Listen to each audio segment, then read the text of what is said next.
Today, RAF Kimbolton is silent, shrouded in fog and memories. The runways and crumbling huts stand as reminders of a time when young Americans prepared for war here. The roar of B-17 bombers filled the air. Now only the wind whispers their stories. The 8th Air Force and the 379th Bomb Group called this place home, facing impossible odds each day. Every morning they wondered if they'd see another sunrise.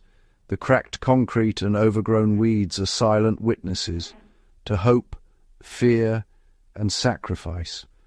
Crews left at dawn, some never to return, their absence marked by empty spaces in the sky. This airfield is more than ruins. It's a memorial to courage, soaked into the very soil. Here our story begins, a single bomber, a crew of young men, and an act of mercy hidden for 50 years. The ghosts of Kimbolton linger, their stories waiting to be told. In this quiet we find the beginning of an extraordinary tale. Let's step into the past, where history and humanity meet. RAF Kimbolton's silence is heavy with untold stories. These abandoned runways hold memories of fear, hope, and impossible choices.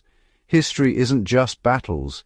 It's the quiet moments, the personal struggles, the flashes of kindness amid chaos. Each man here faced not just the enemy, but his own conscience. Sometimes the rules of war clashed with the rules of humanity. The story of Ye Olde Pub and a German pilot's mercy is one such moment. It was a secret, buried for decades, challenging the official narrative. In these silent fields, we remember the most powerful stories are often those never meant to be told. Now let's uncover one of them.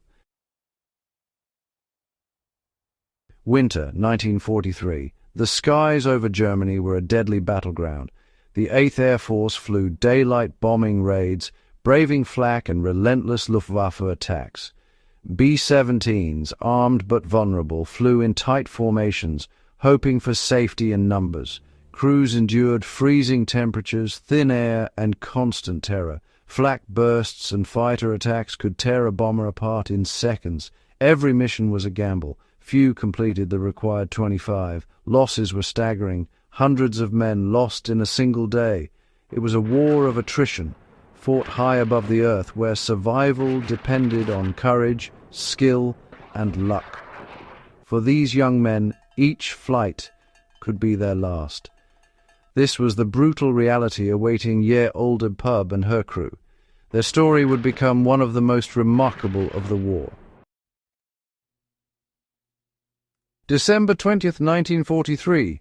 Charlie Brown's first combat mission as pilot of Ye Olde Pub. Their target, a factory near Bremen. The sky erupted with flak and fighters. The bomber was shattered. Engines failing, controls damaged, crew wounded or dead. The intercom was out. Chaos reigned inside. The tail gunner was killed, others badly hurt, and the plane fell from formation, alone and exposed. German fighters closed in, but somehow Brown kept the crippled bomber flying. The crew fought to survive. Even as hope faded, with the plane barely holding together, they drifted over enemy territory, wounded and isolated. Brown, briefly unconscious from lack of oxygen, awoke to find the bomber in a dive. He pulled it back, but their situation was desperate. Alone, deep in Germany, survival seemed impossible. Yet against all odds, they pressed on. The odds were grim, but the crew's determination never wavered. Their ordeal was far from over. What happened next would defy all expectations. As Ye Olde Pub limped through the sky, German ace Franz Stigler took off to intercept. With 27 victories, one more would earn him the Knight's Cross. He closed in for the kill, but hesitated. The bomber was a wreck, its crew wounded, its guns silent. Stigler saw not enemies, but desperate men. He remembered his commander's words, "You fight with honor." Shooting down the crippled bomber would be murder, not combat. torn between duty and conscience, Stigler chose mercy. He eased off the trigger, refusing to fire. Instead, he did something extraordinary. He flew alongside the bomber, risking his own life. In that moment, the rules of war gave way to humanity. Stigler's decision would change lives and history. Two enemies, now bound by a silent understanding. The act of mercy had just begun. Stigler's mercy didn't end with sparing the bomber. Realizing Ye Old Pub wouldn't survive alone, he flew beside it, shielding it from German gunners. Inside, Brown's crew braced for attack, but none came. Stigler gestured for them to land in Germany or Sweden. Both refused. Brown was determined to reach England. Stigler understood and made a final choice. He would guide them to safety. For miles, the German ace escorted the battered bomber, leading it away from danger. At the North Sea, Stigler saluted, then turned for home. He risked execution for this act of compassion. He never spoke of it, keeping the secret for decades. Two pilots, once enemies, now forever linked by a moment of shared humanity. The crew of Ye Olde Pub owed their lives to the mercy of a foe. The war for them would never be the same. Amid the chaos, another miracle unfolded.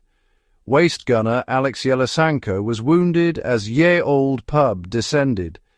Suddenly, debris and a body crashed through the bomber's roof. It was Sergeant S.O. Moran, tail gunner from another B-17, blown from his exploding plane above. Miraculously, he survived the fall, landing inside Ye Olde Pub. The crew, already battered, rushed to help him. In the midst of their own struggle, they showed compassion to a fellow airman. Moran's survival was a one-in-a-million event, a testament to fate and the will to live. In war's darkest moments, humanity endured. Against all odds, Moran and the crew would survive. Their story became legend. Ye Olde Pub limped back to England, landing at RAF Seething, a miracle in itself. The bomber was riddled with holes, barely airworthy. Brown and his crew told of the German pilot's mercy, but their story was dismissed. Ordered to keep silent, the truth was buried. The official report omitted Stigler's act. The bomber was scrapped.